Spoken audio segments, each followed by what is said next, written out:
लोगों ने press club में लड़ाई लड़ी है किसान संगठनों की, किसान आंदोलन की, मजदूरों की, सब। अब जिम्मेदारी आपकी अकेले की नहीं है, क्योंकि आप जो लोग आज गिरफ्तार हुए हैं वो अडानी और मोदी के रिश्तों को बेनकाब करने के कारण गिरफ्तार हुए। कि आप लोग यहाँ पर मात्र पत्रकारों तक ही सीमित न रखें, किसान संगठनों को भी इनवाइट करें, कुछ हम भी आपकी मदद करेंगे, कुछ लेबर यूनियंस को भी इनवाइट करें, पॉलिटिकल एक्टिविस्टों को भी इनवाइट करें, तब इस मुद्दे को बहुत बड़ा करना। अब डेमोक्रेसी खतरे में नहीं, खत्म हो चुकी है, संविधान खत्म हो चुका है, सब बदला नहीं। देखिए, किसी भी डेमोक्रेसी में इस किस्म का हमला मीडिया पे बर्दाश्त नहीं किया जा सकता। एक और पे प्रधानमंत्री बोलते हैं कि मदर डेमोक्रेसी है, वो बोलते हैं कि हम प्रेस की आज़ादी का सम्मान करते हैं, लेकिन हकीकत ये है कि आज के दौर में पुलिस कुछ न कुछ इल्ज़ाम किसी के खिलाफ लगा के आप घंटों तक किसी को बिठा लें, गिरफ्तार कर लें, उनकी डिवाइसेस छीन लें। कुछ हमारे पत्रकार साथी जम्मू कश्मीर में 1 साल से ऊपर हो गया, वो जेल में बंद है, जो है UAPA का जो चार्ज लगा उनके खिलाफ। और अब UAPA का चार्ज अब एक पूरे वेबसाइट पे जो न्यूज़ क्लिक है उनके खिलाफ ये इल्ज़ाम आप लगा रहे हैं कि उनकी पत्रकारिता जो है ये टेररिज्म, तो ये बिल्कुल एक्सेप्टेबल नहीं है। मुझे लगता है कि इससे ज़्यादा जो है और भी जो सामाजिक जो इदारे हैं, संगठन हैं, मास मूवमेंट्स हैं, उन सबको इसमें इन्वॉल्व होना चाहिए, क्योंकि ये हमला सिर्फ पत्रकारों पे नहीं, ये पूरे हिंदुस्तान की डेमोक्रेसी पे है।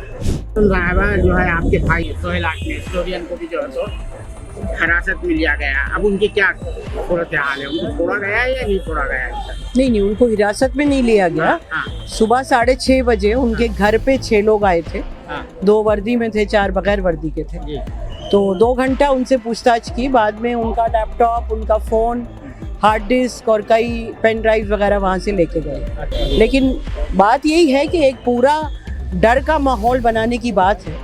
एक जो केस किया न्यूज़ क्लिक पे, वो अपने आप में सवालिया निशान है। तो जितने भी न्यूज़ क्लिक में पहले काम करते थे, अब काम करते हैं, लेकिन उनके अलावा भी जैसे सुहेल हैं, दिलीप सिमियोन है, विजय प्रताप, इनका तो कोई वास्ता ही नहीं न्यूज़ क्लिक से। इनके घर में क्यों गए ये अभी तक समझ में नहीं आया, और इनको बहुत अच्छी तरह समझ में आ रहा है मोदी, अमित शाह के और BJP के और RSS के, तो कुछ ना कुछ डाइवर्ट करते रहना है। और दूसरा ये कि 2 दिन पहले जो नीतीश कुमार ने वहाँ पे कास्ट सेंसस का डाटा रिलीज कर दिया, जिसके ऊपर काफ़ी लंबी बहस चलती मीडिया में, उसको डाइवर्ट करने के लिए उन्होंने एक ये नया बखेड़ा खड़ा कर दिया। लेकिन इंटिमिडेशन है, एक डर का माहौल बनाए रखने के लिए है, मीडिया को चुप कराने के लिए है कि जो ऑल्टरनेट मीडिया है वो भी ना बोले। अब इसमें अगर आप अभिसार और भाषा और मतलब कितने उर्मिलेश जी जैसे जर्नलिस्ट को आप इस तरह उठाएंगे, या सोहेल आशमी जैसे लोगों को, तो उन पे जब आप हाथ डालेंगे तो ऐसा लगता है कि लोग डर जाएंगे। लेकिन मुझे लगता है कि अब लोगों की समझ में आ चुका है, अब इन टैक्टिक्स से कोई डरने वाला नहीं है। जब से मोदी पावर में आए हैं, ये सबसे बड़ा मीडिया पर हमला है, पूरी एक मीडिया ऑर्गेनाइजेशन को बनता है, सबसे बड़ा हमला है। मेरे 40 साल पत्रकारिता में, मैं सन 1983 से पत्रकार हूँ। इतने बड़े दायरे में 45 पत्रकारों के घर में पुलिस का घुसना, रेड करना, उनके कंप्यूटर उठा के ले जाना, और भी चीज़ें उठा के ले जाना, किताबें, उनके नोट्स उठा के ले जाना, उनके रिकॉर्ड्स, ये मैंने नहीं देखा, कभी नहीं देखा, और ये कभी नहीं हुआ इतने बड़े दायरे में। इंडिपेंडेंट जो मीडिया है, जैसे आपका वायर है, मुसलसल जो है सरकार के निशाने पर है।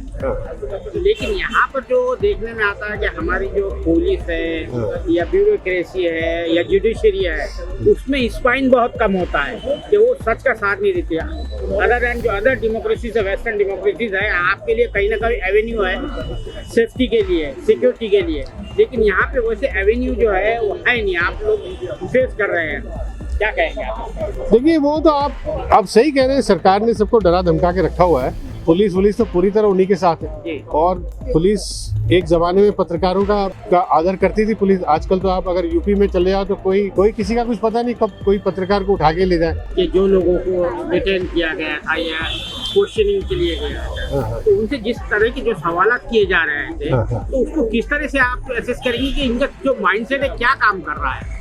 यानी उनके साइकोलॉजिकल कुछ ना कुछ तो जो है वो करना पड़ेगा। देखिए, किस तरह से क्वेश्चंस जो कर रहे थे, देखिए किस्म के जो क्वेश्चंस कर रहे थे, केस बनाया उन्होंने टेरर फाइनेंसिंग का और चाइना के पैसे का, जिसका भी कोई तथ्य नहीं है। लोग सवाल पूछ रहे हैं कि आप किसानों के प्रोटेस्ट में आपने इसको कवर किया, या दिल्ली CA जो एंटी CA मूवमेंट में आपने, तो ये मुझे लग रहा है कि ये इनके दिमाग में एक खौफ है कि ये जो बड़े बड़े जो मूवमेंट हुए थे, किसानों का आंदोलन और एंटी CA मूवमेंट, इन्हें लगता है कि ये कोई बाहर की कोई शक्ति करवा रही है, जबकि इनको साफ दिखता है कि सब नीचे से हुआ है। शाहीन बाग तो औरतों ने करा है, पूरा उन्होंने घर में जो महिलाएं जो फैमिली जो चलाती उन्होंने करा है।